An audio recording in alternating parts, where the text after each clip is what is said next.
What's going on, guys? It's Boxing Lowdown and I'm back here with another video. Now, don't forget to like, share and subscribe.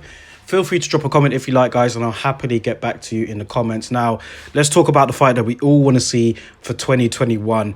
That is, of course, Anthony Joshua against Tyson Fury for hopefully all of the marbles at heavyweight. You know, undisputed championship fight. The biggest fight the UK has ever had, between in history. That's how big this fight is. Now, will it happen? Like, that's what we all want to know. Will this fight happen in 2021? I want to give you guys my thoughts on it. And you know what? From the signs that I've seen, the interviews and, the body language of both men and, what they're really saying, the promoters and everyone, like everybody involved, I think that we are well on our way to seeing this fight happening in 2021. Now, of course, it's not going to be the outcome that we wanted is in terms of, the fight being at Wembley Stadium and, there being a full crowd to the rafters. And that's for obvious reasons. Of course, we're going through a pandemic right now. They're saying that we won't get to normality really until the spring. But even when we do start to get to normality, it doesn't mean that we're going to be able to just suddenly put 90,000 people in the stadium and, for us to watch AJ against Fury. So, if we're being realistic, I think that this fight will take place.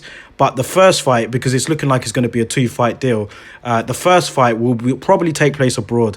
And, I mean, they've made no secret about it now. I mean, Eddie Hearn's made no secret about it. Anthony Joshua, I think these guys just want to get the fight on. And at the end of the day, like I said on previous live streams, I'll take it. It's not ideal, but at this stage, I just want to see the fight. So I think that it will take place abroad, maybe in May or June. And then providing that there's a rematch, considering that it's not like finished in like a dominating way where we don't want to see the rematch. But I think that we're well on our way to seeing it happen, man. We may have to make some sacrifices on the way. One of them is obviously with it not being in a venue at Wembley Stadium.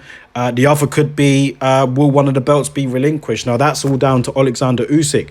Will he be willing to take step-aside money? Because he is the mandatory challenger to face Anthony Joshua, and that is supposed to be happening next. So the only way how we can get over that is if Alexander Usyk agrees to take step-aside money and allows AJ and Fury to fight for all the marbles. Now, in your head, and in my head anyway, you'd think that that was the right thing for him to do, because effectively it's 2 paydays for Alexander Usyk. He gets 2 paydays and he's guaranteed a shot regardless. So it just gives him more time to get ready. But on the other hand, you might look at it and think, well, Alexander Usyk, he wants this fight now. He doesn't want to sit around and wait for anybody. There's always the risk of fighting somebody and losing. There's always the risk of fighting somebody and getting a bad cut that will put you on the sidelines for a long time. So maybe he might think, I want this fight now. But let's see what happens at the end of the day, man. But I'm positive that this fight is going to happen. I was looking at an interview of Eddie Hearn a couple of days ago. I think it was a couple of days ago it was anyway.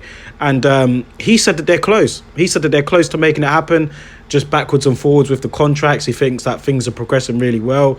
And he said that we're looking at like May or June. So really the summertime really for that first fight to happen. But Tyson Fury, he was in action last on February when he fought Deontay Wilder. So that'll be well over a year since he's been in the ring, while AJ has definitely had, he's more active because he fought in December. So if Tyson Fury wasn't to fight until May or June of this year, how would that affect him? He would have been out the ring for quite a while. So will he take a tune-up fight in the interim? I doubt it. I think that it's all about just getting this fight made now. Anthony Joshua, of course, was back in the ring last month against Kubrat Pulev. But Fury is really pushing for this fight to happen. I mean, like they're all in, and I'm really sure that it will happen now. So Tyson Fury, obviously on his end, he needs to overcome the Deontay Wilder hurdle, who's he's initiated like a legal action to enforce this immediate rematch clause. But they're confident over there at Team Fury that they'll prevail from this. They're sure that Wilder's legal right to a rematch has expired. And at the end of the day, man, it's not something that we're all clamouring for. Maybe the Deontay Wilder, the fan base over there for sure. But majority of boxing fans, we want to see this undisputed heavyweight title fight. And I'm hopeful that it will happen, man. So, I've recorded videos in the past about it. And I think that it's going to create a huge divide over here in the UK, which is fine, because at the end of the day, these are 2 big personalities. It's a massive fight and people are going to pick their side. So it's all good, man. I'm really looking forward to it, and I hope it gets made, and it's going to be interesting. So I'm positive. I'm positive that this fight will happen in 2021. I wasn't sure before, but now I think it will. I think we just have to make some concessions. One of them with it not being at Wembley, the other being maybe that not all of the belts will be on the line. But it seems at this stage that regardless of that, they're just still willing to make it happen. So I'm hoping that we do get all the belts on the line, because for me, I'm just like a boxing romanticist. You know, I want to see it for all the marbles. I think that that's what makes it as big a fight as it is. So let's hope that is the case. But in the meantime, guys, let me know your thoughts and opinions on it. Drop them in the comment section below. Be curious to see what you guys think, and any particular updates that we get, I'll be sure to let you guys know. Thank you guys for listening. Don't forget to like the video as well. Don't forget to subscribe and share the content. Let's try and build up that subscriber count this year for sure, man. So thank you all for listening, and I'll catch you on the next video.